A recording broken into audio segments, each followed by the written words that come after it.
আমার কতটুকু যোগ্যতা। এখানে যে যাকে জেনেছে, এই যে কেউ বলেন কৃষ্ণ মিশন, যার একনিষ্ঠ ভক্তি আছেন, তিনি তার ইষ্টদেবকে ধরে রেখেছেন এবং তারই মধ্যে তাকে তিনি পেয়েছেন। এবং ভক্তের কাজ কি? ভগবানের মহিমা প্রকাশ করা।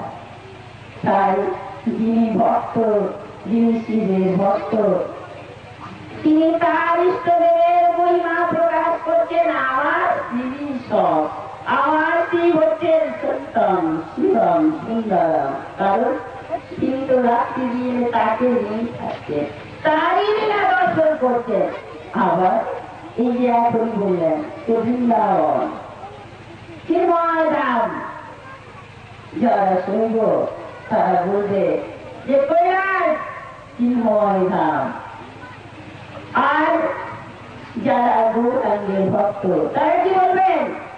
নবদ্বীপ চিন্ময় ধাম।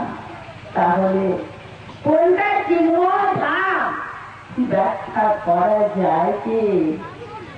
কে বলতে পারবে যে কোনটা চিন্ময় ধাম?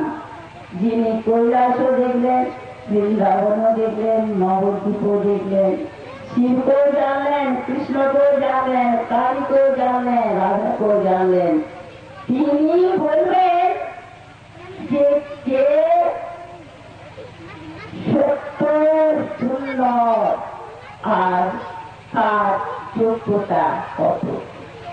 এটা আমাদের ক্ষুদ্র বুদ্ধি দিয়ে বিচার করছি। তিনি কি বলছেন?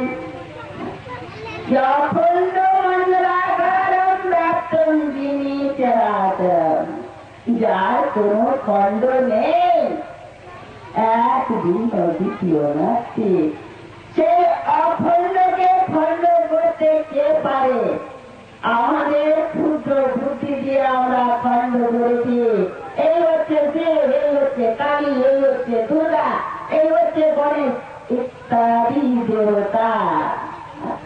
আর তিনি সবকে দেখেছেন, সবাইকে দেখছেন, আরে কোথাও তো কিছু নেই। বলছেন ভগবান যে ভক্তের আবেদনে, ভক্তের আকাঙ্ক্ষাতে, ভক্ত বাঞ্ছা পূর্ণকারী নন্দের নন্দন, ভক্ত তাকে যে রূপে চায় ভগবান তাই সেই রূপে দর্শন দেন। তাই যিনি ভক্তি মার্গের সাকার উপাসক, মূর্তি পূজারী, তিনি যারা শিব রূপে পূজা করছেন তাদের জন্য শিব। আবার তিনি মুরলীধারী বংশীধর কৃষ্ণ রূপে পূজা করছেন, তাদের জন্য কৃষ্ণ। আবার যিনি কালীর উপাসক, তাদের জন্য অতি হাতে কালী।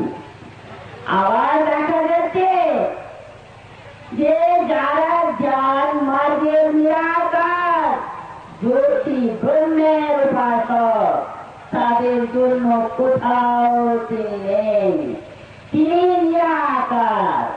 তাহলে আমার তোমরা বর্ণনা বল যে কোনটা সত্য আর কোনটা মিথ্যা।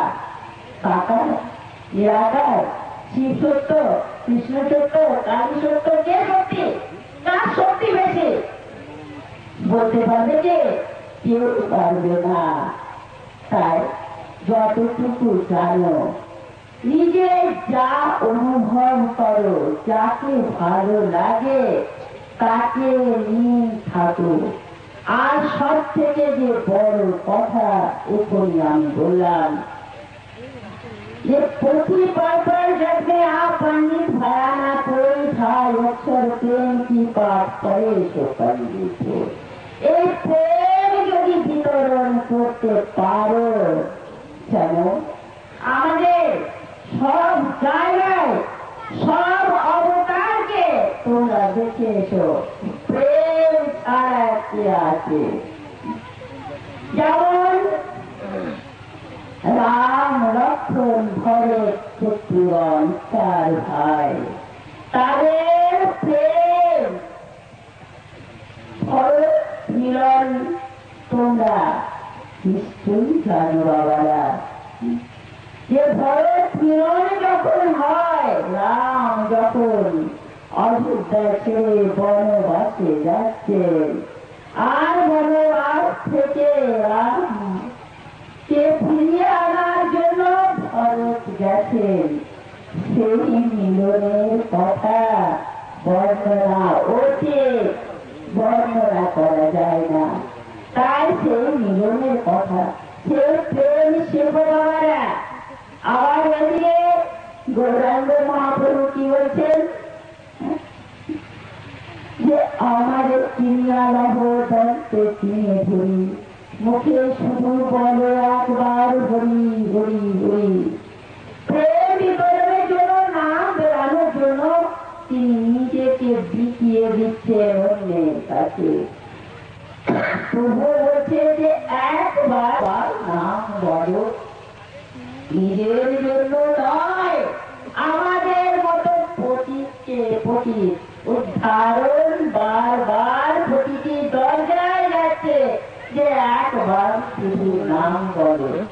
তাই এই প্রেম, এই নাম যদি আমরা ছড়াতে পারি, মানুষের মধ্যে যদি প্রেম বিতরণ করতে পারি, মানুষের মধ্যে থেকে বিদেশ ভাব করাতে পারি, তাহলে মনে করবে যে জগতে এসে তোমাদের মানব জন্ম সফল হয়েছে।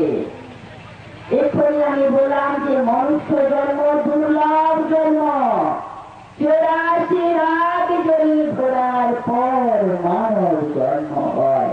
তাই এই মানব জন্মকে সফল করো, বারবার যাতে জন্ম নিতে না হয়, তাই মানব জন্মের মুক্তির উপায় করো। আর এই মুক্তির উপায়ের জন্য সব থেকে মঙ্গলের কথা চিন্তা করতে পারো, তোমার কল্যাণ জগৎময়, যিনি জগতের শ্রেষ্ঠ, যার চোখে কোনো কিছু ফাঁকি দেওয়া যায় না, তিনি তোমার কল্যাণের চিন্তা করেছ।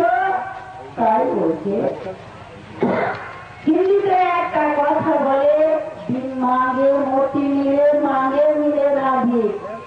তাই যদি তার কাছে যাও তাহলে ফিরে যাবে, ফিরে আর চাইলে ফিরতেও পাবে না।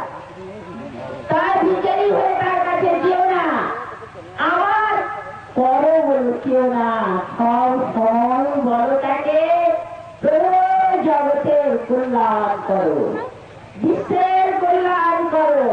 যদি বিশ্বের মঙ্গল চাও, তুমি কি বিশ্বের বাইরে যে তোমার কল্যাণ বাদ দিয়ে অন্যের কল্যাণ করবে? তাই আগে সংসারের মঙ্গলের চিন্তা করো। মানুষের মধ্যে দেবতা রয়েছে, যত জীব তত শিব। এখানে আমি বক্তা, তোমরা শ্রোতা। এই যে শ্রোতা এবং বক্তা, এখানে দুজনকে দেখা যাচ্ছে, কিন্তু যদি আরো গভীরে ঢুকে যাও তাহলে দেখবে তিনি বক্তা, তিনি শ্রোতা। কারণ সর্বই ব্রহ্ম, এই ব্রহ্ম বাক্য কে বলেছেন আমায়? আর যিনি শুনছেন এই জগৎ ব্রহ্মময়। তাই ব্রহ্মময় যদি জগৎ হয়, যেখানে ব্রহ্ম যজ্ঞ ব্রহ্ম সব ব্রহ্মময়, তাহলে আমি আর তুমি আলাদা কোথায়? আমার দৃষ্টি তোমার দৃষ্টি আলাদা। যেদিন এই দৃষ্টি এক হবে, দেখবে জগৎ কৃষ্ণময়, সে ছাড়া জগতে আর কিছু নেই, আছে শুধু একমাত্র চিত্ত ভক্তি মুদ্রার মূর্তি আছে। তিনি দেখবেন যে জগতে এক চিত সত্যের ছাড়া জগতে চলছে। তবে যার যা ভাব তার তাতে লাভ। সবাই যা যা করছো নিজের ইষ্টদেরকে করছো ঠিক, কিন্তু কখনো ভুল ক্রমে কোন দেবতাকে বা কারো উপাসনাকে কেউ ছোট করো না। যে শিবের উপাসক কোনদিন তাকে বলো না যে সে ছোট, কালীর উপাসক তাকে বলো না সে ছোট। আবার শ্রী কৃষ্ণের উপাসক কালী বা শিবের কখনো উচিত নয় যে কৃষ্ণ যারা ভক্তি করছে, কৃষ্ণের উপাসনা করছে তিনি ছোট। কারণ আমি যাকে জানি না তাই আমি তাকে ছোট করছি।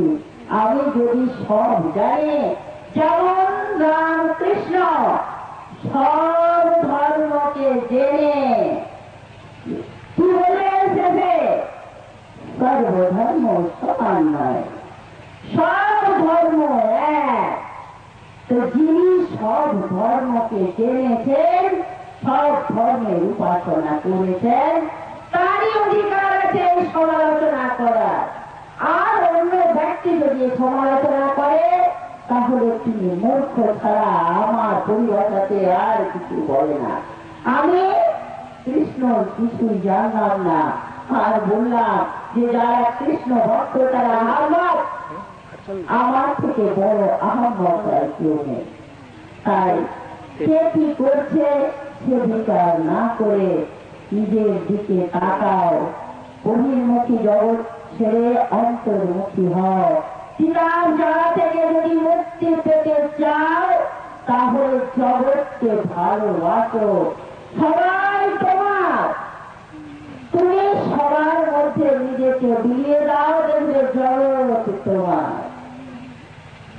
যেমন একটা ছোট্ট শিশু মায়ের